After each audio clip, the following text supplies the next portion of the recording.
Yan na pala itsura niya ngayon, kapangit. Ako, ba't lagi siya nakahubad? Wala siyang t-shirt, wala siyang brief. Social media ko to, nasa bahay ako. Gagawin ko gusto ko. Anong pakialam ko sa sinasabi nyo? Ayaw niyo sa akin, ayaw ko sa inyo. Di wag nyo i-follow, i-block nyo. Ano ba naman kayo? Akala nyo pakikinggan ko kayo sa mundo. Hindi nyo naman ako pinapalamon. Hindi ko kayo kamag-anak. Hindi ko kayo kaano-ano. Wala kayo ambag sa buhay ko. So kung naiingit kayo sa abs ko, sabihin nyo kung ano-ano man yan. Hard work, discipline yan. Kung naiingit kayo sa balbas ko, genetics ko yan. Pag nag-shave ako, bata ulit gwapo. Ayoko. Pag-agawa nyo, di ba? Tapos ganun lalaitin nyo yung itsura namin. Pag nakita nyo yung misis ko, kaganda niyan. Kaya namin pag nakita nyo ako, magpa-picture ko. Anyways, di tayo mayabang na tao or anything. Maraming tatanong pa ulit-ulit, sa beginner, pampaganda ng abs, ng muscle. Alam nyo, huwag nyo madaliin. Wala secret. Mag-workout lang tayo.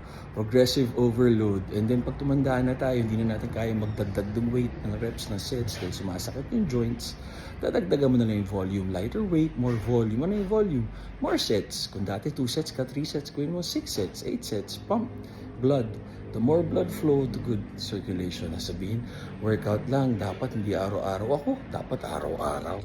Pero hindi everyday. Same yung intensity. Ngayon, legs. Bukas swimming. Bukas back chest. Bukas basketball. Ganun kailangan may good blood flow circulation. Kasi ang tao, hindi tayo pinanganak para sa harap ng computer. Pinanganak tayo hunter-gatherer. Nagalaw tayo. Hindi tayo nakain ng 3 meals, 8 meals, 10 meals, fast food in a day. Nag-hunt tayo ng pagkain. Isa 3 araw walang kain. Isa 3 araw walang tubig. Ganun, di ba? 3 days walang water, we could die. 3 minutes without breathing, we could die. 3 weeks without food, we can die. May mga survey nga, hindi ko na malilink ngayon, kaya na lang mag-research na parang 2 years siya, from obese 380 pounds, naging 160 pounds, di siya nakain tubig lamang. Pero di ako doctor niyo, kaya tama kayo, mali ako. I'm not your doctor. Do what works for you, happy, healthy. Kailangan consistency lang. Buhat lang kayo, hanapin niyo yung mag-work para sa inyo.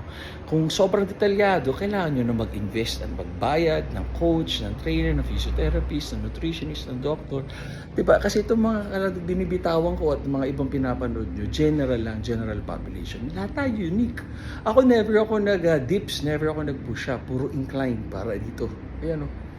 Kasi na weakness ko hanggang dito yung natural chest ko . Ito, bago lang to. Mas madalas ako mag-shoulders, tsaka lats, tsaka legs. Kasi na ACL, MCL, meniscus injury, sinahod sa basketball ng hoops.